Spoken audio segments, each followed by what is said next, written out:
Hello everyone, my name is Graham Nash and welcome back to The Toss-Up. This week, we're talking golf, but not your traditional gentlemanly tournament like the Masters or the US Open or the PGA Championship. This week, we're talking about the one golf event where things get a little chippy. The event where fans boo opposing players, where players will scream at fans, "I can't hear you!" and where each and every person on site lays out everything they have for their country or continent. This week, we're talking about the Ryder Cup. So get those gloves and get ready because we have an amazing show coming your way on the Toss-Up. Go,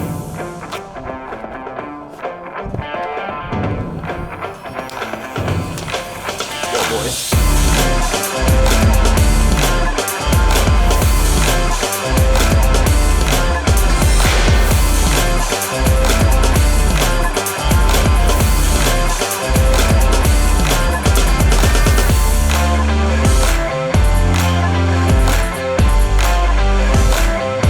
The Ryder Cup is well known for its format. You've got Team USA going up against Team Europe in a 3-day-long match play fest. It's the best of the best in the game of golf going at it in intense 4 or 5 hour matches. And this year, it's being played in New York at Bethpage Black as Team USA looks to win the cup back from Team Europe. And we've got an amazing crew here today to talk about all things Ryder Cup. Thomas Crow, Dylan Dryman, and Andrew Hillsman. Guys, thank you so much for joining me. This is going to be a lot of fun. I want to jump right into it, get to some of the biggest headlines going into this 2025 Ryder Cup. Thomas, I'll start with you. It's been well documented that the last away side to win a Ryder Cup was 2012, the miracle at Medina, as it is well known, when Team Europe came back from down 10-6 in that Sunday singles. That was just unbelievable. Thomas, do you think that Team Europe has what it takes to repeat that performance from 2012 this year? Absolutely, I think they do. Graham, one thing that strikes me, just off the bat, Keegan Bradley and Luke Donald both played in that Ryder Cup. They both played and had memorable matches on Sundays. But what matters for this Team Europe to win is they have Rory McIlroy. They have maybe the hottest player in golf right now with Tommy Fleetwood. But you said it. They're on the road, and they don't have Ian Poulter this time. So it's gonna be a test for sure because the United States have a lot of players. They sure do, and I want to get to those players. But first, Dylan, we'll keep this conversation going a little bit about teams trying to go away and win a Ryder Cup. The past couple haven't really been that close. The average winner has won by 6.5 points since that 2012 Europe win. Why do you think it really hasn't been that close coming out? Well, I think that the personalities have changed. The European side has had a evolving performance of golfers in the past 10 years. And you really have to see at what these captains are picking. You've got to see the players that are being brought in, also for the Europe side, USA side as well. You have to fit the correct personalities with each other. You got to have a group of guys that can play against the other country with each other and win. That's going to be the big part. Tommy Fleetwood coming off a Tour Championship win, his first of this year in his career. And you got to talk about Oberg, the guy that was silent last year in the last 2 years in the Ryder Cup. He's been one of the best golfers in America, so you have to look out for that too. Going to be some really fun names. We're going to get to all of them, break down the Sunday singles. Andrew, I've got a question for you, though, about the two captains. You mentioned them, Luke Donald and Keegan Bradley. Very, very different stages in their Ryder Cup captaining career. Luke Donald captained the 2023 Team Europe team to that Ryder Cup win. Keegan Bradley is the youngest U.S. captain since 1963, when Arnold Palmer did it. What do you make of these two captains and the difference? Graham, this is part of what makes the Ryder Cup so fun because it is truly a team game in a sport where you don't often see that, right? Golf, you think of it as an individual sport. But the thing about the Ryder Cup is that it's so focused on team, country, continent that when you pick a captain like Luke Donald, Keegan Bradley, especially for Keegan Bradley's sake, and he decides not to play, that I really think kind of tells you his intentions about how he wants to captain this Ryder Cup team. He's going to get these guys fired up. They're on home soil. Again, it's been years since a team didn't win on their home soil. The Americans have to protect that, and I think Keegan Bradley's the perfect guy for the job. We saw him; he's been fired up at almost every tournament, and there's been a lot of those that he's been in contention for this year. He's an energetic guy. I think that's going to bleed into the rest of the U.S. team. Yeah, he is not going to be satisfied with a loss at Bethpage Black. No chance. It's a great segment into my next question. Thomas, I'm going to come back to you. Want to continue the conversation about Keegan Bradley. Andrew, you mentioned that he was really close in a lot of tournaments. He won the Travelers Championship. A lot of people thought he should have been a captain's pick, that he should have picked himself to play in this Ryder Cup. Would have been the first playing captain since Arnold Palmer, again in 1963. Instead, he went with Sam Burns as his finals captain's pick. What do you think of that decision? Well, first of all, going back to the Travelers, it was kind of its own little mini Ryder Cup. He comes back, he hits a beautiful chip on 18 to get just inside of Tommy Fleetwood. Fleetwood misses the putt, chokes again. Like you said, he got the tour win, but he was behind in that Travelers Championship. Keegan ends up winning it.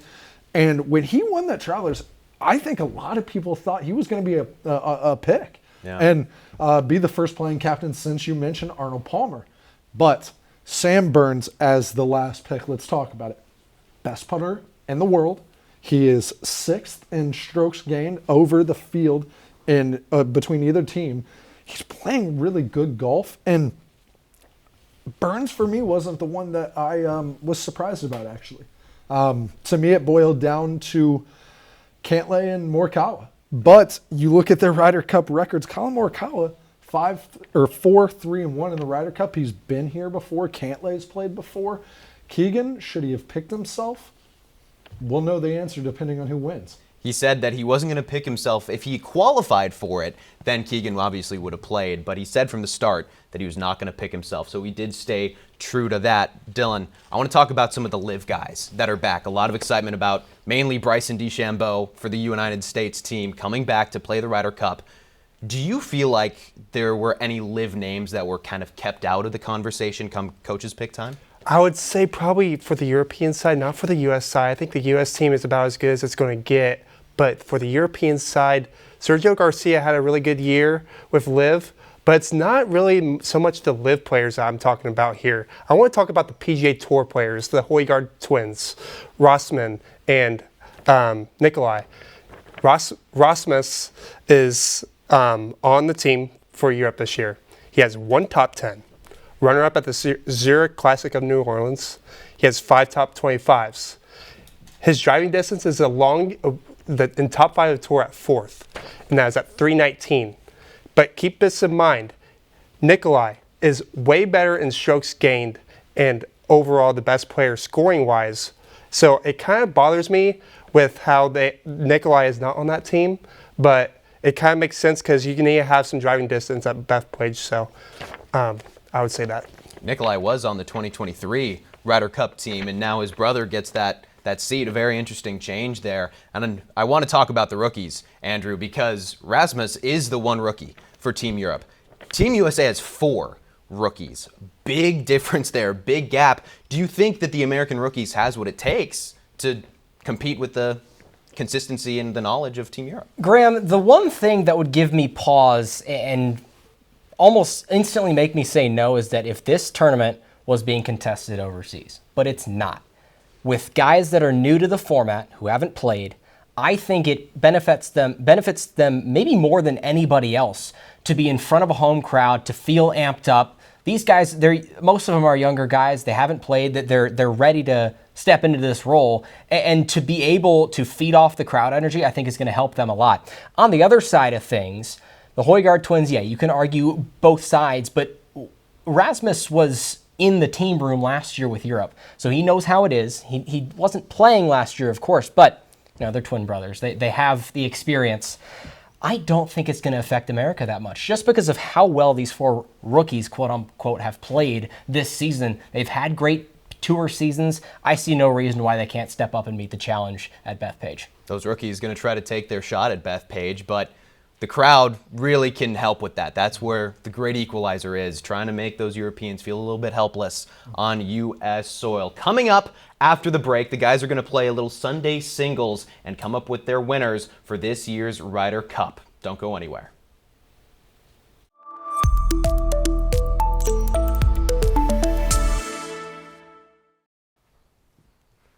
Welcome back to the toss-up. It's time to play a little Sunday singles. Here's how it works. I have paired each Team USA member with a member of Team Europe based on the Ryder Cup rankings. So the best American player is paired with the best European player all the way down the list until we're out of players and it's time to pick a winner. I'm going to bow out. It's going to be all these guys to determine a winner. So let's begin with our first matchup. It is a good one, guys. Scottie Scheffler and Rory McIlroy, number one in the world against the latest Grand Slam champion. Thomas, I'll start with you. Rory really hasn't had much going for him since the Masters, actually. I know he won the Irish Open last week, but Scottie Scheffler is Scottie Scheffler. The only thing that concerns me a little bit, 2-2-3 in his Ryder Cup career. Interesting. But I am taking Scottie. Okay, you are taking Scottie. You know, and to that, Graham, I actually don't even know if Rory is the number one Europe player right now. You can make a case that Tommy Fleetwood is. Wow. That's my opinion. Bold take there. Bold take. Dylan, we'll throw it to you. What do you think? I think Scottie just absolutely destroys Rory. I think Rory is gonna be in it for a long time, and then he's going to be dormy late. I think he's going to be really dormy for people at home. Dormy is basically if you're down in a match, you have to win those holes to either tie it and possibly go to a playoff. If you don't win those matches, one of those holes, then you're out. So basically, I think it's going to be a huge win for Scottie Scheffler against Rory McIlroy. I think he wins with dormy late. Well, Andrew, it's already 2-0, so your vote doesn't really matter, but what do you think? I mean, it's hard to disagree with just the numbers. You look at how good Scottie has been. He's in, it seems like the top 10, even top 5 of almost every statistical category.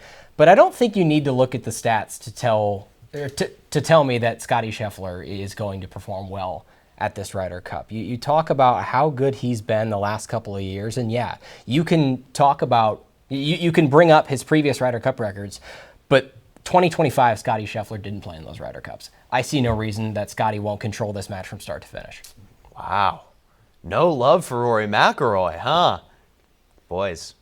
Again, I'm bowing out. I was thinking that he should get one vote. I mean, this guy is the opposite of Captain America. He's Captain Europe. It's against Rory McIlroy, though. I think it's just Scottie Scheffler. Yep. It's definitely Scottie Scheffler. That's a fair point. All right, our second match, two less experienced players in the Ryder Cup, J.J. Spahn and Robert McIntyre. Hillsman, we'll start with you. This is one that's a lot more intriguing because, again, both guys have had incredible seasons, but I'm going to go with McIntyre here. I just feel like with McIntyre, he seems like a little bit more of an experienced guy. Spahn really just kind of bursts onto the scene. They're both fantastic players. But I think this is going to be, if this ends up being a pairing, this would be, I think, one of the closest matchups in the entire weekend. I narrowly would give the edge to Robbie Mack.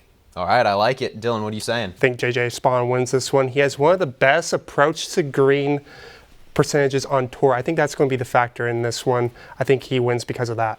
Thomas, you're the tiebreaker. Yeah.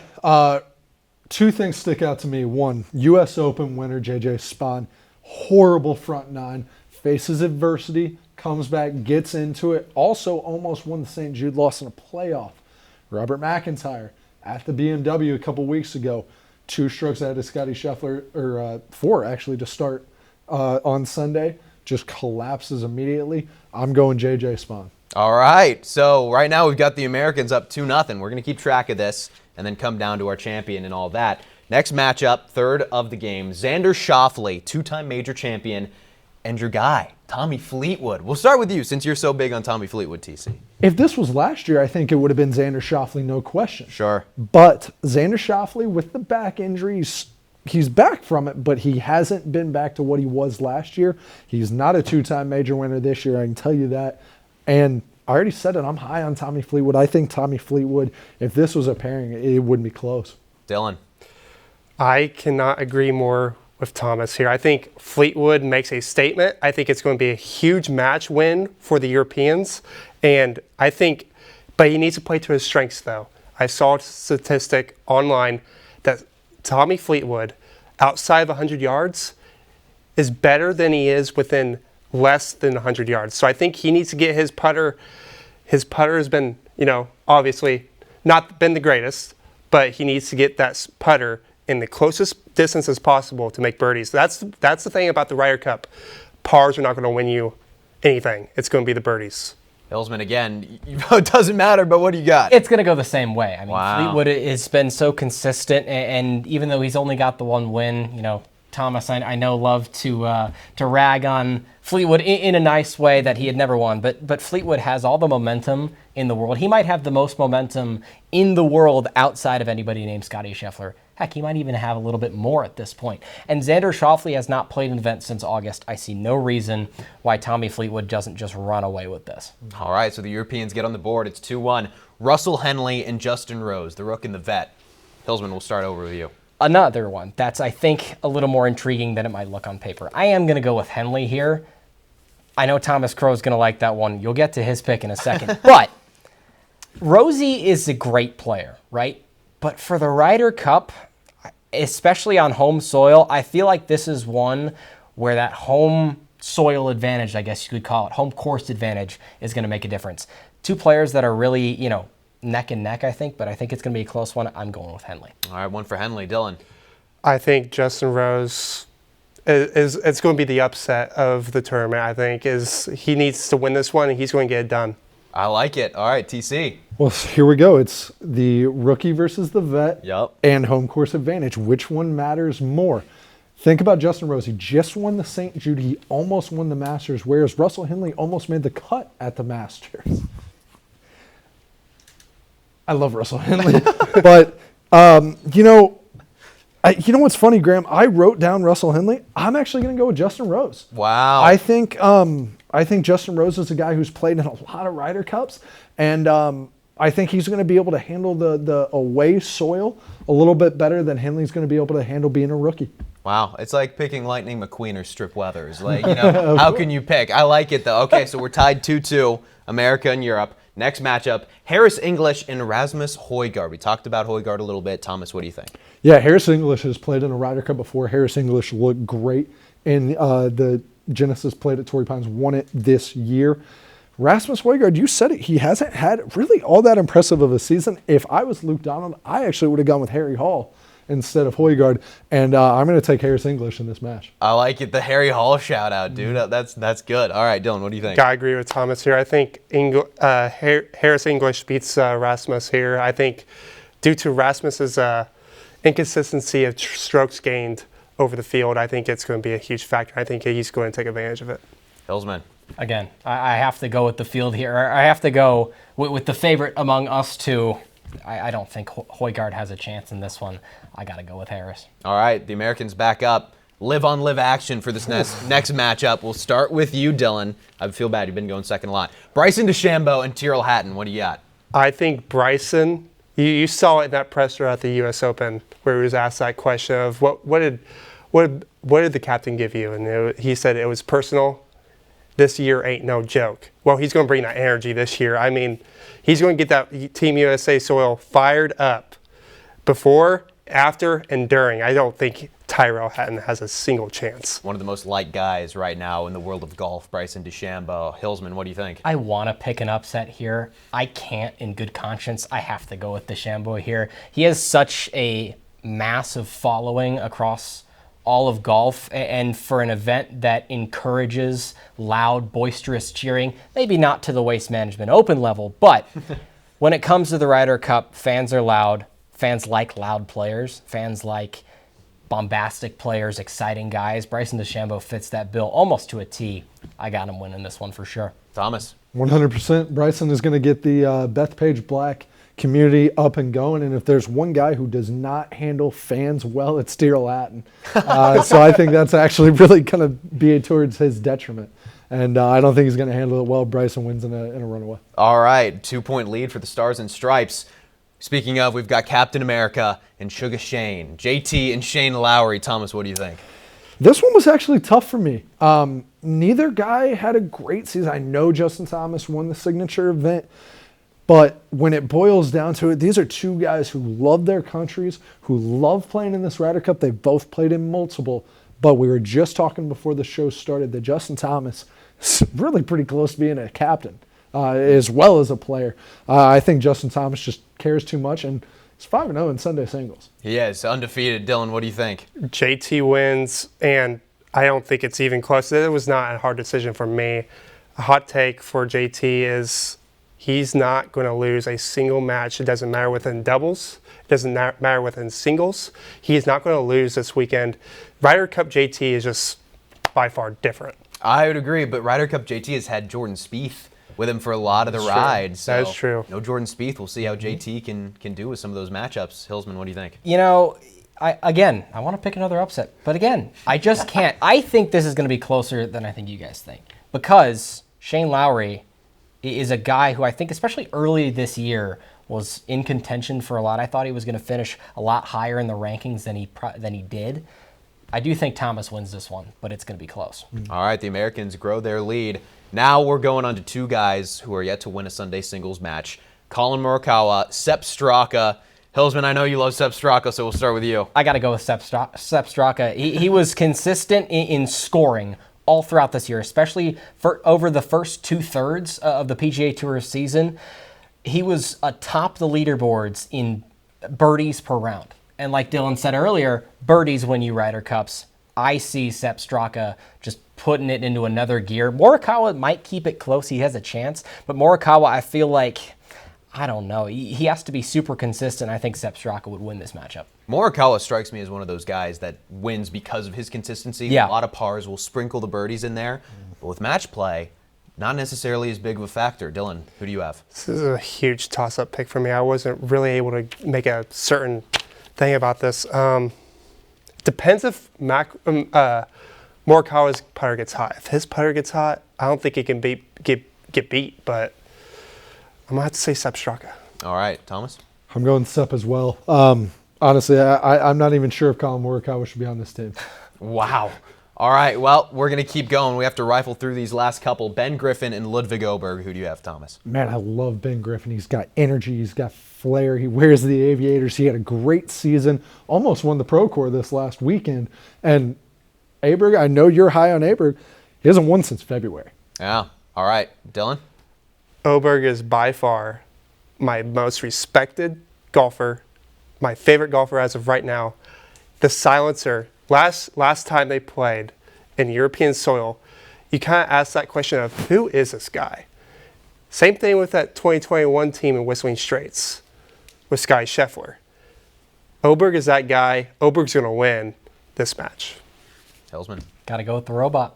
All right. Got to. I mean, Oberg is going to be so hungry to perform at this event. Like you said, he has not had a good year outside of winning the Genesis. That was back in February. He's going to be so hungry to perform and prove why he is one of the best European golfers in the world. Going right back to you, Hillsman. Cameron Young and Victor Hovland. Lossless in Sunday singles. Yeah, but Cameron Young had a much better season. Victor Hovland did not have a good 2025. There's no way around it. He was less impressive. He dealt with some injury stuff at the start of the year, got healthy, but just didn't really seem like the Victor Hovland we'd all know and love. I'm picking Cameron Young in this one. Dylan? Can't agree more with him. Cameron Young gets this done. I think it's going to be a close one. I think it's going to be a dramatic finish. I think it's going to be a final putt to win.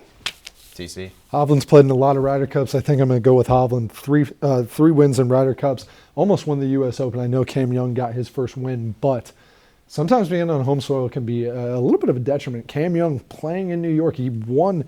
He's been playing at Bethpage forever. I think it's going to be too much for him. All right. It's coming down to the wire, guys. I like this. Patrick Cantlay and Matt Fitzpatrick. Ofer Fitzpatrick and Patty Ice.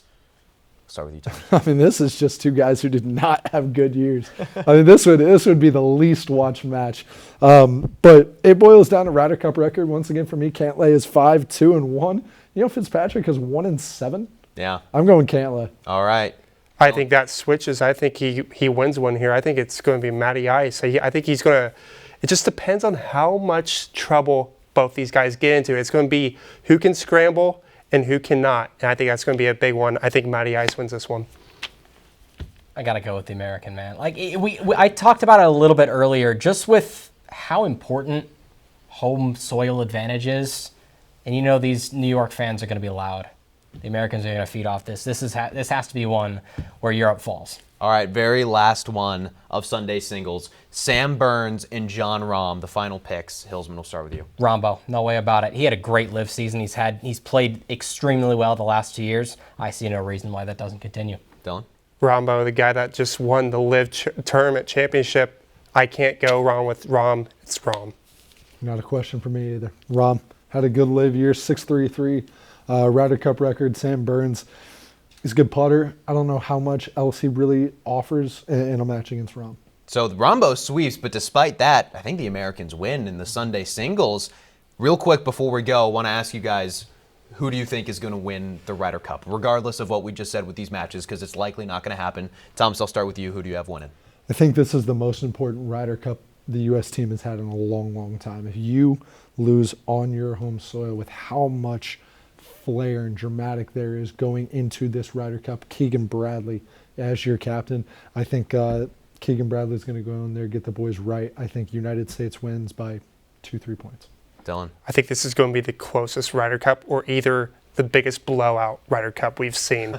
There's no in between. I think it's going to be Keegan Bradley's just going to go in there and he's going to fire these boys up. I can't say the word that I want to say, but he's going to go in there. He's going to get these guys hyped up. I think the European team is just a lot better, in my opinion, talent-wise.